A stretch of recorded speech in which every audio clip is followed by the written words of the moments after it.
Hi, I'm Mary Luvelli, And I'm Bethany Rooney. and we're the authors of Directors Tell the Story, Master the Craft of Film and Television Directing. Mouthful, but that's exactly what it is. It's based on our experience. Both of us have been directors for quite a long time and decided to write down all the practical information that we know about how somebody really directs. This is total personal experience on the floor, every aspect of directing we could possibly think of to tell you, give you the benefit of our experience. So that you really feel like you're there. There's a lot of theory that a lot of books go into. Ours is practical to a point that you'll go, oh, I think I could do that if I actually mastered this and got the job. So with that in mind, I think why don't we start with how we got our first jobs or how we came to be directors ourselves. When I got my first directing job in 1985, but to tell the story I have to go back even farther because you may or may not be in college, and that's where my story starts because I went to Bowling Green State University in Ohio, and a girl who was ahead of me, 3 years ahead of me, wrote a fan letter to Mary Tyler Moore.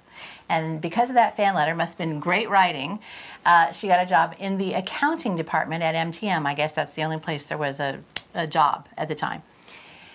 3 years later, I'm getting my master's. She came back to do a documentary out of the PBS station. By then, she was story editor on a show called Lou Grant.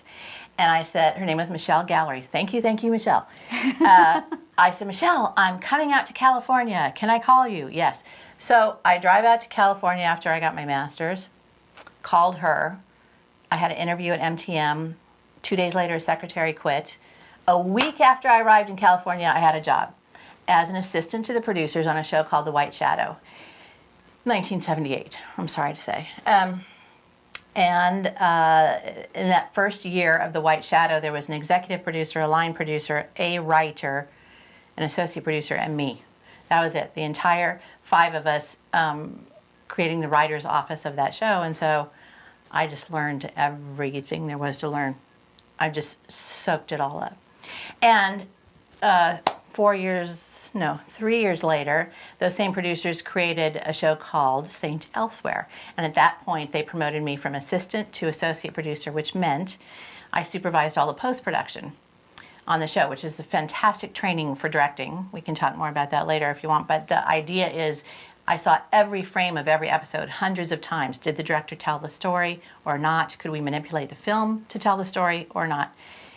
And in the 4th season of Saint Elsewhere, my boss, Bruce Paltrow, gave me my opportunity to direct. But at that point, I had taken 5 years of an acting class, a scene study class, so that I could communicate with actors. I was on the set as much as I could. And of course, my job in post-production helped me. You saw exactly what was what was being filmed, and then how they edited it together. Right. And then how they finished it off. So that aspect of visually telling the story was something I was pretty well schooled in before I ever started. And I'll tell my story in a second, but I'm going to ask you a question. How much was new information that you hadn't acquired while a student, and I assume your master's was in directing? I was in something called radio, TV, film. Oh, okay. So how much of it was new information that you were acquiring in this hands-on experience? I have to say the only benefit for me getting my job as an assistant was that I knew how to run the VCR. If anybody remembers what a VCR is now. That was pretty much it. I mean, my college years did pretty much zippo toward sending me in the right direction and teaching me what I would need to know. I learned it all on the job. So we'll talk a little bit more later on about getting your first job, but my entry into the business was as an actor. So I trained as an actor. I got my BA in theater from Penn State University. I went immediately to New York. I got an agent very quickly from the work I had done as a student when professional actors had been coming to my university who were Broadway actors. So I started working in New York immediately, both on stage and in television. Most of the work in television at that time was either commercials or soap operas in New York.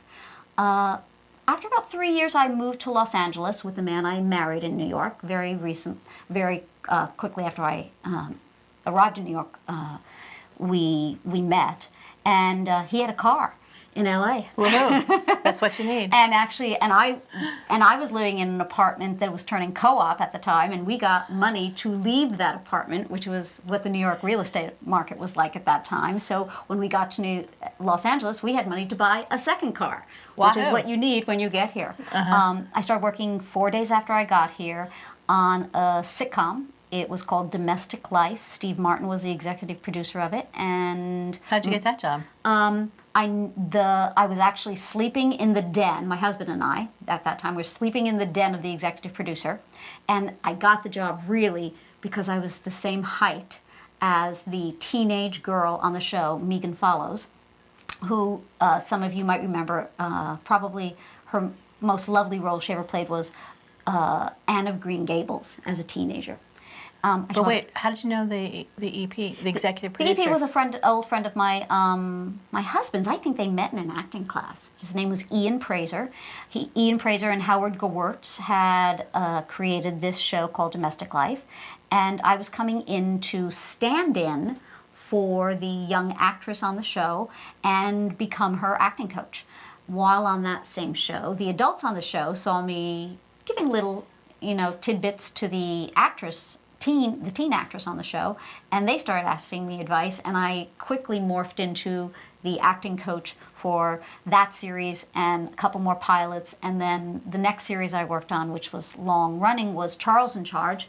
And while on Charles in Charge as the acting coach, I also then became a person who was a shadow, or a person who trailed the director on that show. Learned everything I need to know about directing the show as well, and that was my first shot. On Charles in Charge? Charles in Charge, and my Mr. Paltrow was Al Burton.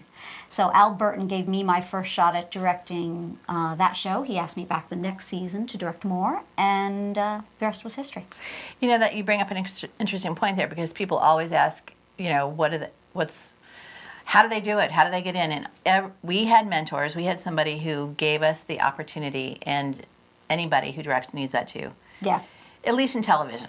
You can't, well, there's the rare person, and there's somebody, I forgot who, in the back of our book when we asked a lot of directors, I think 16 directors, how they got their first shot, so you get a lot of stories.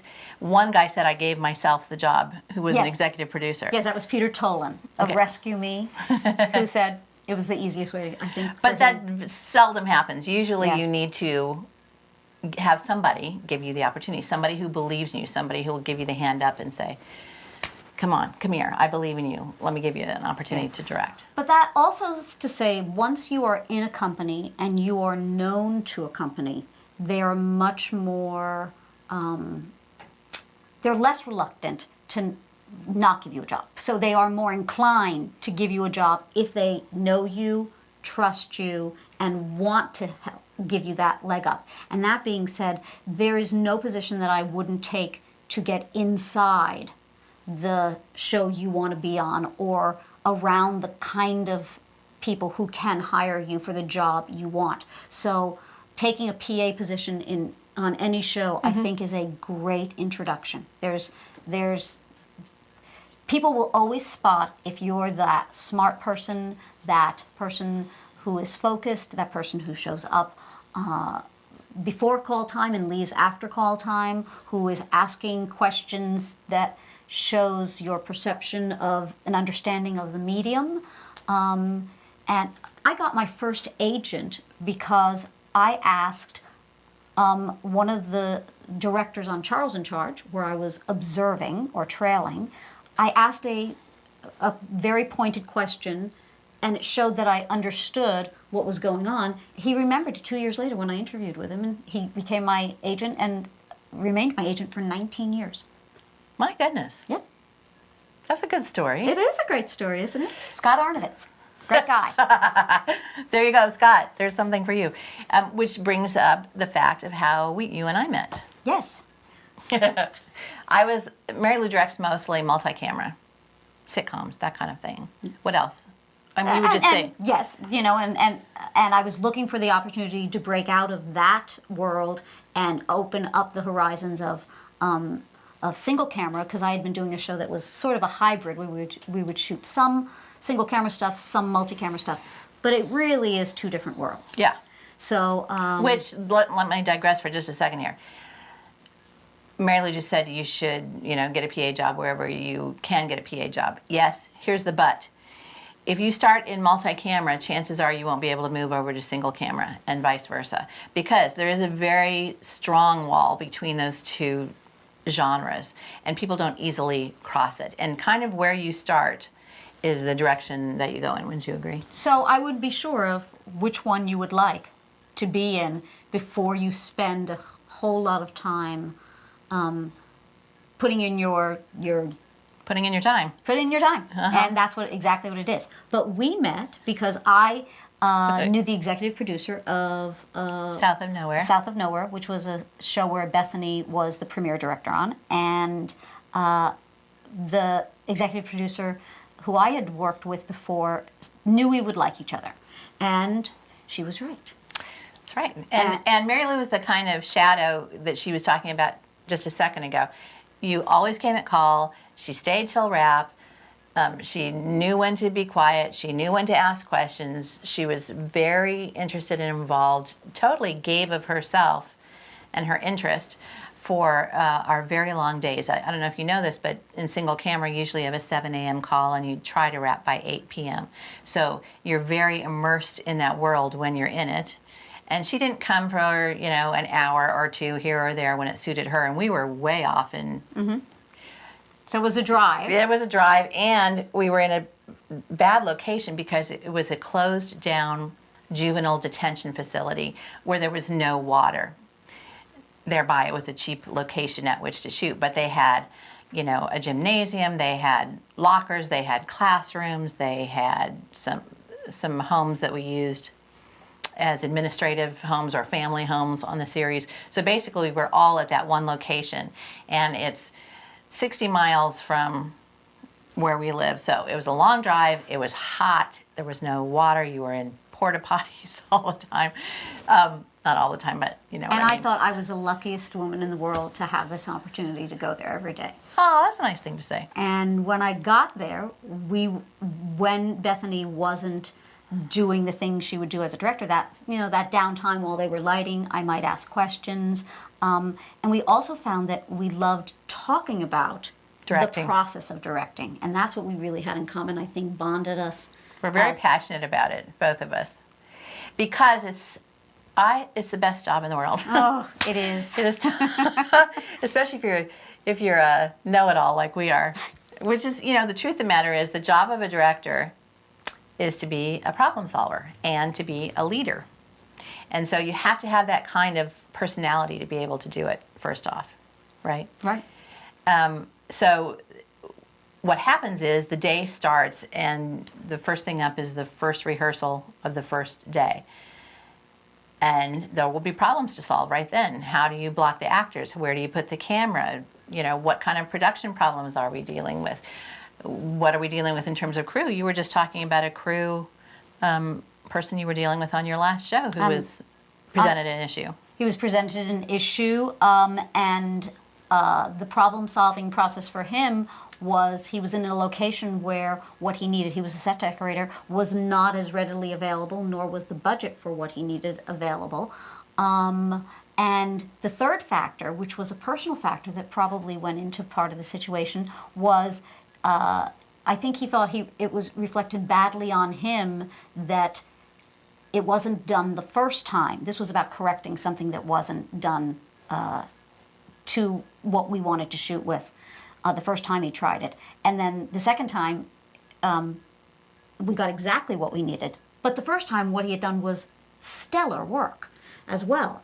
But the personal part of it was that he thought it reflected badly on him that perhaps he was perceived as not doing his job well, when quite the contrary was true. So what did you do, fabulous at his job. Miss Director? Well, part of it was getting what I needed in that room so it looked shootable for what I needed, and the rest of it was, some of it was about taking care of the person, taking care of the artist who I wanted him to know I loved what he did, and I wanted him to continue in that same vein for the rest of the series because he's very, very good at his job, and I want him to continue to feel artistically respected. So you were taking care of his feelings and his ego while you were also directing Yes. the episode and dealing with the actors and the DP and the producers and It's like that every single day. every single day. Yeah. And that's what we love about it, actually. Yeah. Yeah. So this particular show for me, and I know you've probably started out too, where you're the director who's doing the first few episodes of a show, there's a lot more decisions because it might be a set that is established and then used for 4, 5, 6 years. So if it doesn't work, if there's going to be problems in terms of where furniture is placed, yes, they can do the episode where they buy all new furniture, but that's probably not going to be the case. So you want to get those problems solved, and you're kind of troubleshooting for every other director who's going to come in for that show, and they're either going to love you or hate you for those decisions you make. Yeah, on the other side of that, I hate having to look forward to 5 years, particularly as it comes to character, where they go, is this character and their relationship, is that going to work 5 years from now? And I'm like, can we just deal with making this real and making this right? But that's part of the pressure that directors have that we accept that comes to be part of the job. Yeah, and this new show I'm working on happens to be on a 3-day schedule. We rehearse 1 day and shoot 2 days. And also just figuring out the kinks of production. So one thing I had suggested on the first interview I ever had for this show was reading one script ahead so that the writers had the benefit of hearing the actors speak the words, which is always the case on a sitcom. And they usually have 3-4 days to rewrite. Well, they still have those 3-4 days to rewrite because we're reading an episode ahead. Oh, that's smart. Yeah, and it's been working out very well. But different, how single camera and multi-camera are different is that single camera takes 7, 8, 9, or 10 or more days to shoot one episode, and a director has 7 days to prep. Let's say it's a 7-day prep, 8-day shoot. That's what most network television shows are these days. So with weekends and stuff, for a director, that's about 3.5 weeks to do an episode plus post-production. Whereas I can't believe how short that schedule is in sitcoms. We're doing an episode in 3 days. And actually, it's not just 3 days. It's rehearsal, shoot, shoot. The next day is rehearsal, shoot, shoot. So there's no time off in between. There's no prep day in between. You must be doing a lot of prep on the weekend for yourself. On the weekend, yeah, but then that's part of it. Yeah, it's the job, and we love it. And I have to say, you probably noticed this. It's easier when you're on location. That's true. Because there's no distractions. I mean, unless you really want to see the city. I mean, I was in Atlanta and I did go see the Martha Mitchell house. And I learned a little bit more about Gone with the Wind and the production of it. But basically, you're in your hotel room, focusing on the show. Yeah, and I have to say, they pay us a lot of money to do our job well, and it's very easy to do it with no distractions around. Well, we both have families. Which are wonderful distractions, but distractions nonetheless. Yes, true, so true. I think we just covered quite a bit there. We did. So, for somebody who's looking to maybe get into this, who'd like to eventually get to be in the position that you're in right now, and they're in a town where they might not have access to professional actors, what advice would you give for an aspiring director to hone his or her talents with local community actors to get to the point where they're hireable in LA? First of all, I don't think talent is exclusive to LA or New York. I have to say that I think that talent in terms of finding someone to let you direct or be the inspiration for you directing well is easily found almost anywhere. Now that being said, and I'm talking about talent, I'm not necessarily talking about training, I often will ask someone who I've never seen, who is auditioning for me the first time, where did you train? And I cannot tell you how often it's a place I never expected. And there's a lot of talent everywhere. But your job, I think, as a director, is to be able to spot that, even if in its raw format. Sometimes it's easier to find a person who just naturally, instinctively listens, as opposed to someone who is has a lot of training and tricks that aren't really conducive to film acting. So there's trade-offs both That's a good in tip. both places. And then if you don't, for some reason, have very good talent where you are, anybody now, we're so lucky you can pick up any kind of camera at, your Walmart or whatever and shoot something. And if you don't have people who can give you good performance, what you can do is tell a story visually. It doesn't have to be a lot of talking, because, the truth of the matter is, if I tell students all the time, when you're watching stuff on TV, turn the sound off and see if you can follow the story. So if you want to practice your craft as a director and you don't feel like you have good enough actors, you certainly have people who can run and jump and open doors or whatever you need. Just write yourself a script that allows you to experiment with shooting, and then editing. Learn how to shoot, learn how to cut, and then, make yourself a billion little movies. One of the aspects of doing multi-camera that I really, really liked for me as a training ground, because I didn't study directing at all. I had one directing class in college, but I really became a director on the job, doing both theater and observing on a television show. But the thing I learned by observing is that, there's in multi-camera, is that we were doing a line cut all the time. And while doing a line cut, while editing it as you go so that you can show it to a studio audience who is watching and we're capturing their laughs as they watch it, you learn what cuts together. Mm-hmm. And that's a good skill to have. Mm-hmm. But anybody can do it now. That's the great thing. You can get Final Cut on your computer and you can pick up any camera. Shoot. It's only by doing that you learn how to do it. Reading about it, that's fine, that's great. Watching it, that's fine, that's great. But you really need to do it. Yeah, it's experiential. So, in much the same way that I think a cinematographer has to train his or her eye to know what good lighting is, you can learn techniques, but how do you train your eye to see it? How can a director train his or her eye so that they know truth in a performance? Now, tough question. Well, it's so interesting that you say training the eye. I don't think it's training the eye. I think it's training the gut. I think there's something that and maybe I just have it, or we have it, and good directors have it, but I think there's just a little truth meter.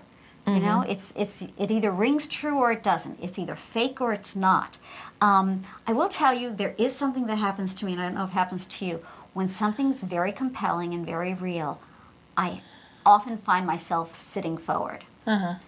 And it happens in the theater to me as well. So all of a sudden, I'm brought in by a performance. So, and also I get that feeling on the back of my neck, that little hair up thing. But the tricky part is, I think, not so much the truth meter. Yes, that's important.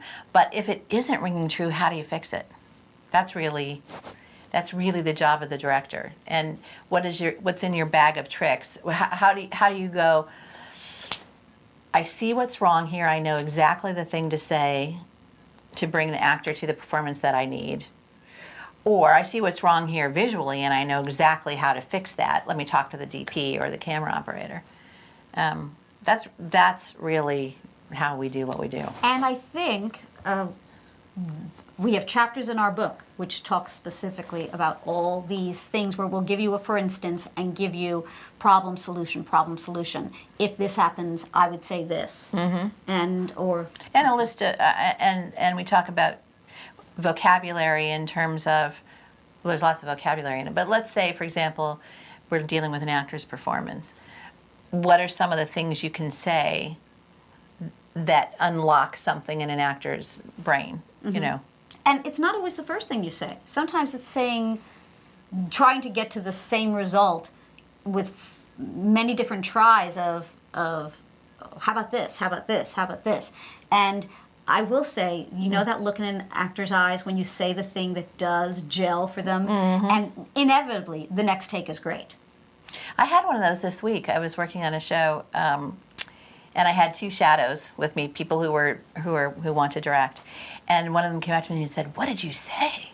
Because the actor's performance went from here to here, and that particular moment, it was about reminding the actor that the person that they were talking about died yesterday in the story. It was about grounding their performance in an emotional reality rather than just saying the words. And so all I said was, "Remember, he died yesterday." And they went, and it was just that thing. You saw it in the eyes. You saw it go, "Yuck." And then the performance was exactly what I needed it to be. And that's all it takes sometimes. Yeah. Is that little, I call them pearls. Yeah. And I pat myself on the back, and I'm patting you for that one this week. Yeah. Well, I'm sure you had some this week too. We were both directing this week, and so we're filled and happy because we were directing this week. We were getting to do what we love to do. Yeah.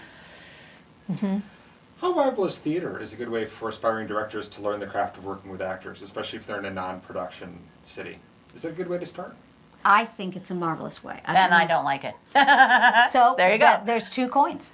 Well, okay, say the good part about theater. I love the good. I think learning an actor's vocabulary, learning the give and take of how much you can say to get them to find it themselves, so that they own it, as opposed to you knowing how it's going to be right, as opposed to them accomplishing how to do it right.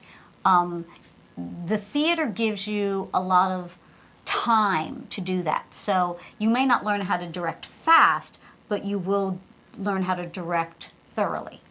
Yeah, now what that just brought up for me is, in the example that I just gave, I didn't say to that actress, emphasize this word or walk 2 steps on this. I just said, "Remember, he died yesterday." So I didn't tell her how to do it. I just gave her the grounding from which to do it. And I'm not disagreeing with you in terms of practicing with actors. I think what I prefer, though, is a class that's more about filmmaking. And storytelling that way. Yeah. Although, I did take a scene study class for a lot of years, which was the same as doing theater. I just feel like there's so much difference between the storytelling on film or digital, as opposed to the storytelling in theater. You might get a little bad habits. I also think it limits your cyclical view, and so that might not be your 360-degree view, because when you're directing in the theater, unless you're directing on a big thrust stage or in the round, you really see proscenium. And I find that people who see proscenium have a hard time telling a story in 360. Yeah. Shooting it in all directions. And it was my challenge, because I went from the theater as an actress to a person who was directing in the theater and directing sitcoms, all of which have that proscenium, what's the word I'm looking for? Direction to them. On the show you're directing now, didn't you say there's some hybrid stuff? Didn't you shoot some On the show single I'm camera? directing, it came with a couple fourth walls, and I've added 2 in the first 3 episodes. Good for you. Absolutely. Now, one of the problems I had with one of the fourth walls was the back wall didn't come out. And remember you asked me about the elevator? Yes. So my elevator back doesn't come out, but I did discuss it already before I left. So when I get back to direct more episodes of this show, I might have a back of an elevator that comes out. Why couldn't they just saw it apart and pull it back? This is not as easy as you think. Okay, we'll talk. On-set later. painters sometimes don't exist. So you've got a lot of factors that are happening every day. You've got a crew, you've got other departments that are asking you different questions. I mean, you're being bombarded by 1,000 questions a day. How do you know that in your mind and in your heart that the decisions you make in a moment are the right decisions?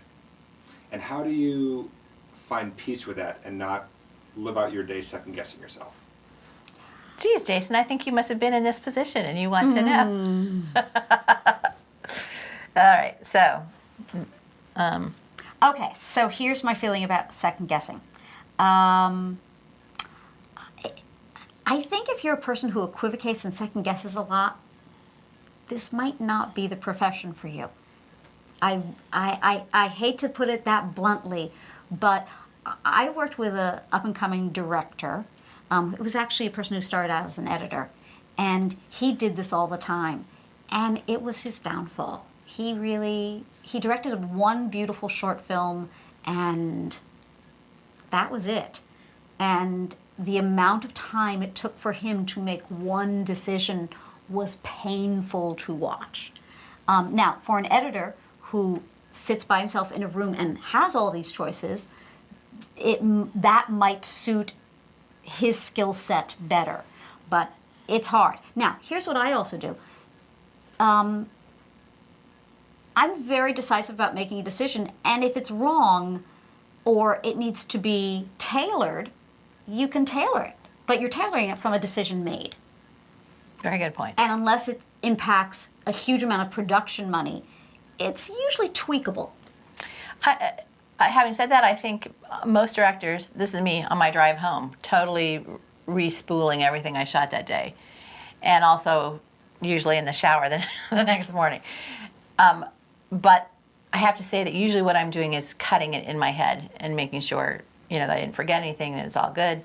I believe I can only think of one time in my career, which is a whole lot of hours of filmmaking, that I went back the next day and said, I forgot a shot.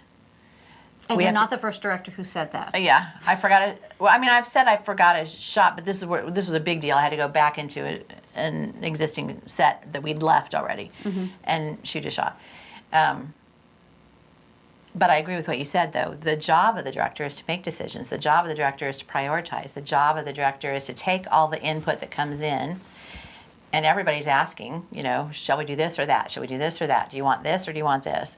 And so you take all that information and go, okay, here's what we're going to do. And you lead all those people in the direction you want to go that's based on the vision that you have. If you can't do that, you're not a director. And I also think that vision comes from being able to, and we talk about this in the book, read well. Because everyone starts with, except for the writer who's written it, everybody starts with the written word on the page. So the question is, can you take it from the written word on the page to that vision? And I think for both of us, a huge amount of work goes into reading the word on the page and putting it into that vision. Because we do an enormous amount of preparation, both of us, in order that when these questions come at you, and sometimes like machine gun, it's very easy for you to answer if you've done your homework. Mm-hmm. Prep is everything. Yeah. Now, the other thing that I encountered in the last 3 episodes is sometimes a mistake is made in casting. Sometimes you make it, sometimes someone else makes it. And one of my people that I learned directing from, or learned a bit when I was a coach on the set of episodes he was directing, a man named Steve Zuckerman said, and he said he learned it from someone else, it's fire them on the first day. If someone, so true. If the person's not right and is never going to get there, as much as having been an actor myself and wanting to be supportive, if they're not going to get there, you're the person who has to say, not going to get there, let's hire somebody else. The reason I laugh like that is the one time I should have done that and didn't do that, I was the one who got fired instead. Because I wasn't willing to speak up and say, hey, you guys, we hired the wrong lead actor. He's never going to get there. So then who are they going to replace? I mean, we were on day 5. They weren't going to go back and reshoot all that stuff. They're going to fire the director. So I learned my lesson. Yeah. And there's lots of lessons to be learned. Yeah. Oh, and don't worry about being fired. Everybody gets fired. Oh, that's so true. Okay. I know that. I know you don't believe that, but it's really, really true. Everybody gets fired. And sometimes it's the last thing you expect to hear. Yeah. And it's painful no matter what. Yeah. But you're going to experience it. It's part of the process. You pick yourself up, you wipe yourself off, and you start again. Yeah. I think it's actually, people said it to me at the time. This is a long time ago when it happened to me. They said, later on you'll think it's the best thing that ever happened to you. And I thought, oh, how can that be? I'm devastated. I'm destroyed. My career is over. And it was the best thing that ever happened to me because of the lessons that I learned and going forward from there. Yeah. So when people watch television or they watch movies, they see a final product, and a lot of the technique is invisible to them. The editing, the pacing, all these little technical components, if done right, don't even register on a conscious level. But as a director, you have to be hypersensitive of all these, right? So when you have a young director who's looking to sort of hone their craft, how important is it for them to go through and just simply make a lot of movies and understand the process? Like, for example, in order to really understand how your coverage works, you have to sit in the editing room and edit it to see how it all cuts together. And then that way, next time you get back on set, you've now got a much more enlightened view on how to cover the sequence. Right. So how important is it for somebody to kind of go through a number of cycles, make a number of different short movies to learn the process so they can direct well? I'll tell you something. Was the instigation of our book, is that executive producers would give a writer or an editor or an actor an episode to direct, and they would think they could just go on set and do it because they'd been around sets a lot, I guess, or because they think whatever their own training is would serve them well. And they didn't have an understanding that there's a craft to it. There are so many things to learn. I still learn stuff probably every day after 25 years of directing. It's so complex, in part because every project you go onto will have different personalities involved. But there's also an immense amount to learn in terms of telling a story visually, in terms of working with the actors, in terms of editing, not to mention we're even leaving off honing the story to begin with. So you have to practice, shoot, cut, shoot, cut.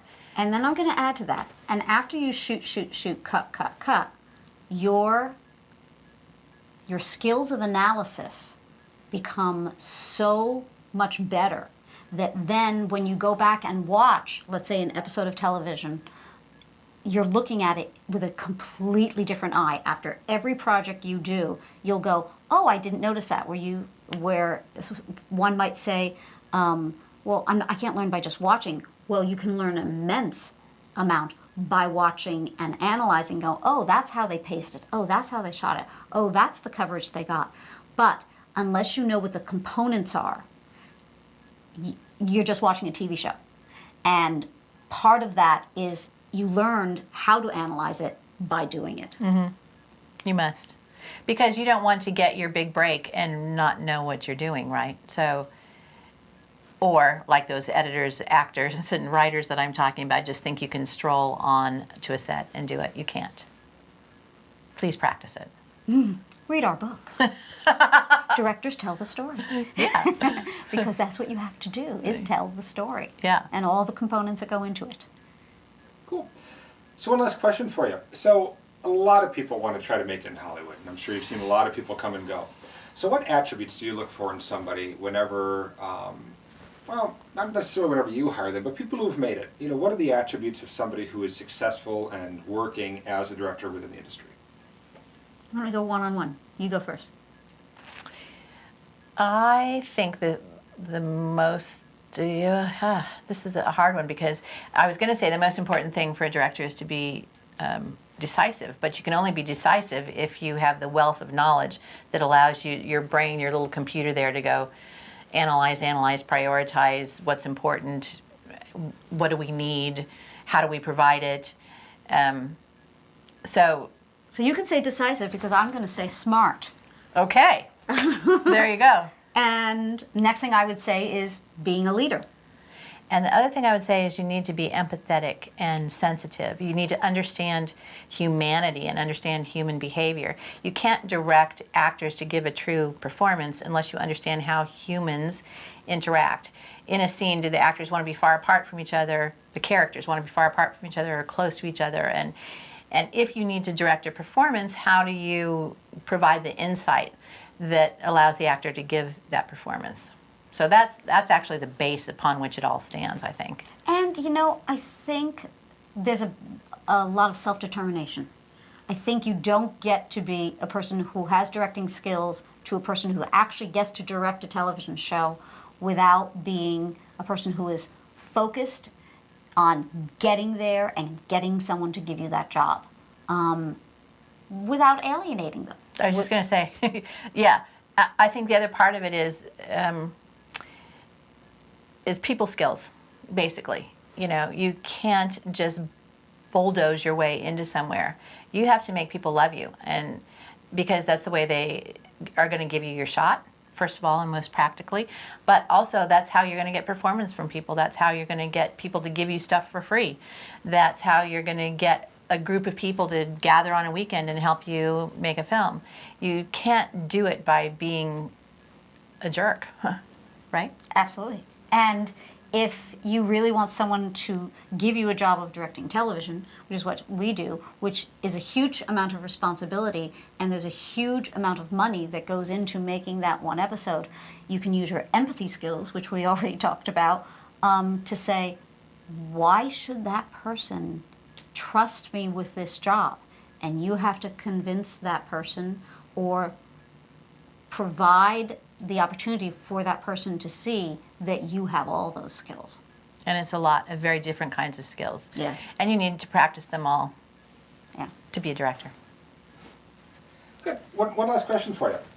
So, you know, you often hear that people say that to be a good director, you've got to be a student of life. You know, not necessarily a student of cinema and studying movies and have an encyclopedic knowledge of what actors and what film, but really truly a student of life and interpersonal dynamics and how people relate and kind of being able to walk a mile in somebody else's shoes. How do you do that? How do you prepare? You go into the psychology section of the library and studying up on that? I mean, how do you get to the point where you can see life through somebody else's perspective? Well, I have an answer. You want to start? Well, all I want to say is if I hadn't been a director, I would have been a psychologist. Oh. I mean, that's what I studied a lot in college, and there came a point of deciding, am I going to go this way into psychology, or am I going to go this way? And mine was chef. I was going to feed people. But I would say, for me, have a life. Because we both do. We both have full lives. We're married. We have children. We have a close unit of friends. We travel. We read, we study, we engage the world. We're really interested in knowing what's going on everywhere. So being a student of life is a serious business, but it's also the fun of living. So don't miss out on that, because that'll make you a good director too. That is so true. And, you know, part of what you do in your prioritizing and your decisions has to do with all that knowledge that you've gained. You know, do you know what... if you were directing Rome, let's say, would you have some knowledge of ancient Rome? Or if you were directing, you know, something in the Cowboys and Aliens, would you have a knowledge of the Old West? And if you don't, how would you go about getting it? You know, and you have to be excited about it and want to learn about it and care about it, and you need to be able to put all your attention on this being a student of life thing, so that it'll come in handy when you're on a show and somebody says, do you want this or this? You go, I want that, because I know that's the right thing. And you know, they asked me, I was leaving Atlanta after completing a show. They asked me what time I wanted to leave. I said afternoon, early afternoon, because I knew there was a museum exhibit in that town and the museum opened at 10 a.m. and I wanted to see it before I left. Hey. So, but you know, sometimes it's about you going after things. It's not about just experience things that come at you, but you pursuing them. That's a really good point. And the traveling is part of that. Go out into the world. See what humanity is in all of its forms and all of its places. Good. The end.